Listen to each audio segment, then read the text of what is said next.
Bismillahirrahmanirrahim. Iman pada zahirnya bisa ditarifkan sebagai keyakinan yang mutlak terhadap sesuatu tanpa mensyirikannya dengan yang lain. Kita beriman dengan Allah Subhanahu wa Ta'ala, berarti kita meyakini secara total bahwasanya Allah Subhanahu wa Ta'ala itu adalah Tuhan semesta alam. Kita beriman dengan Rasulullah, berarti kita meyakini dengan total, yakni bahwasanya Nabi Muhammad itu adalah utusan Allah. Sesungguhnya iman itu terbit daripada pancaran nur qalbi yang menerbitkan sesuatu kelakuan yang mempunyai daya keyakinan total terhadap sesuatu, terutama ghaib yang terkeluar jauh daripada tahap daya pencapaian pikiran otak manusia. Mereka menerimanya tanpa sedikit pun disilit dengan sifat syak, waham, dan was-was terhadap yang diberitakan kepadanya. Tanpa iman, manusia tidak dapat menerima perkara-perkara gaib dan sudah tentu tidak pula meyakini karena ia terkeluar daripada penerimaan otak mereka. Terutama bagi menghadapi ilmu Allah, sangat banyak perkara-perkara gaib yang sejatinya terkeluar daripada daya pemikiran manusia. Contoh yang jelas adalah diri Allah itu sendiri. Di samping itu, tanpa iman, manusia tidak mungkin mendapat petunjuk daripada Tuhannya. Iman hanya boleh diterima oleh akal yang waras dan tajam, yang dipancarkan oleh buah pikiran yang terpancar dari sudut kalbu, yaitu nur yang bergerak di dalam jantung. Dalam hal membincangkan iman, jelas kita tidak boleh pisahkan di antara diri batin, qalbi, mata hati yang mempunyai kaitan di antara satu dengan yang lain.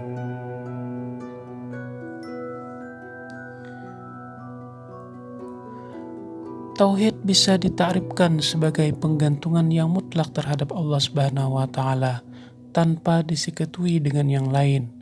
Bila bertauhid dengan Allah, artinya kita benar-benar bergantung kepadanya tanpa sedikit pun disemat dengan sifat waham, syak, dan was-was terhadapnya.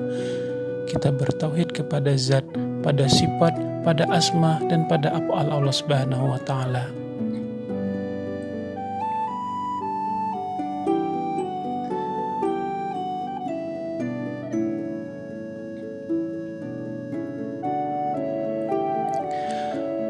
Adapun tauhid pada zat, maknanya kita membuat pergantungan yang mutlak bahwa zat Allah lah yang memerintahkan alam maya ini, dan dialah Tuhan semesta alam, dan tidak pula kita syirik kepadanya. Adapun tauhid pada sifat, berarti kita bergantung sepenuhnya kepada Allah, dan kita tidak berhak atas sesuatu kecuali dengan izinnya.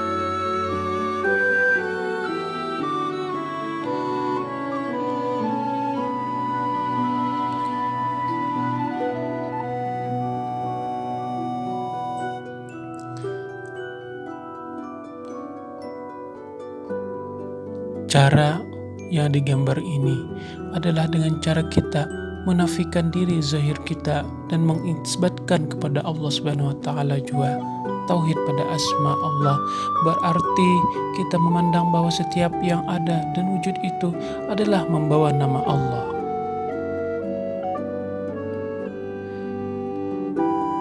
Adapun tauhid pada af'al itu kelakuan Allah Subhanahu wa Ta'ala, di mana dengan kita menafikan kelakuan diri zahir kita dan dengan mengisbatkan kepada diri batin,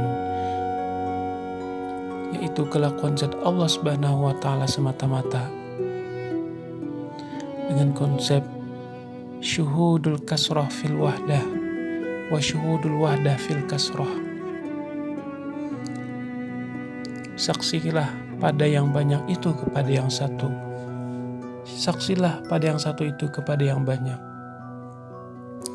Adapun makna kita saksilah pada yang banyak itu kepada yang satu adalah dengan kita melihat dan meyakini bahwa semua kelakuan dan perlakuan di atas alam maya ini adalah datang daripada yang satu, yaitu perlakuan zat Allah Ta'ala semata-mata.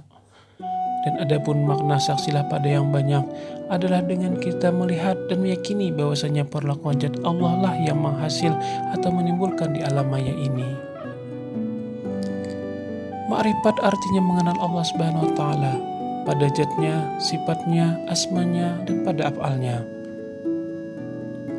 Pada awal Rasulullah sudah menegaskan bahwa tugas kita manusia adalah mengenal Allah.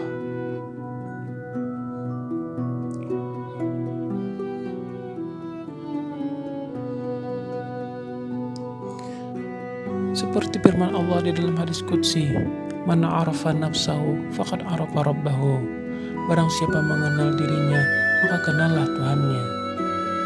Dengan mengenal diri, maka dapat mengenal Tuhan, karena diri rahasia Tuhan itu ditanggung oleh manusia. Seperti firman-Nya di dalam hadis qudsi, "Al-insanu sirri wa ana sirruhu." Manusia itu adalah rahasiaku dan akulah rahasianya. Oleh yang demikianlah dikatakan bahwa ingin mengenal Tuhan itu hendaklah mengenal diri sendiri. Sesungguhnya jalan untuk mengenal diri adalah dengan cara menjalani latihan tasawuf melalui guru hakikat, ma'rifat lagi mursyid. Adapun yang dikatakan iman, Islam, tauhid dan ma'rifat itu tidak boleh bercerai. Karena sesungguhnya Islam tanpa iman itu kosong, bagai sebiji padi yang tidak berisi, dan iman tanpa tauhid itu tidak berguna, seperti padi yang tidak berguna, seperti padi yang tidak menjadi beras, dan tauhid tanpa ma'rifat itu tidak sempurna, bagai beras tidak dimasak menjadi nasi. Dan ingatlah bahwa ma'rifat itu adalah tunjang kepada Islam itu sendiri. Oleh yang demikian, perlulah diketahui dan dipahami bahwa Islam tanpa iman adalah Islam yang tidak akan dibuat kira bicara oleh Allah Subhanahu wa Ta'ala. Malahan di dalam Al-Quran sendiri pun tidak pernah Allah mengambil hal dengan orang Islam kosong kecuali orang-orang beriman. Tetapi setiap yang beriman adalah Islam, dan sesungguhnya beriman tanpa tauhid juga tidak terpakai imannya. Karena tanpa tauhid, iman seseorang itu bagai lalang yang bergerak mengikut arus angin. Bila saja ditiup, tumbanglah dia. Di samping itu, tauhid tanpa ma'rifat tidak sempurna, karena tauhid kepada suatu tanpa mengenal pada apa ditauhidkan berarti menyerah diri kepada sesuatu yang kita tidak kenal, dan bolehlah dinamakan menyerah buta tuli. Oleh karena itu, bila kata tauhid kepada Allah, maka harus pula kita mengenal Allah. Islam memerlukan iman, iman memerlukan ma'rifat. Oleh karena itu, jangan sekali-kali kamu pisahkan dirimu dari Islam, iman, tauhid dan ma'rifat jika kamu ingin mengecapi keridhaan Allah Subhanahu wa Ta'ala. Dan dengan itu, saya ingatkan sekalian supaya bertanya dan bermutalaahlah hal ini dengan orang-orang hakiki, ma'rifat lagi mursyid. Terima kasih, semoga bermanfaat.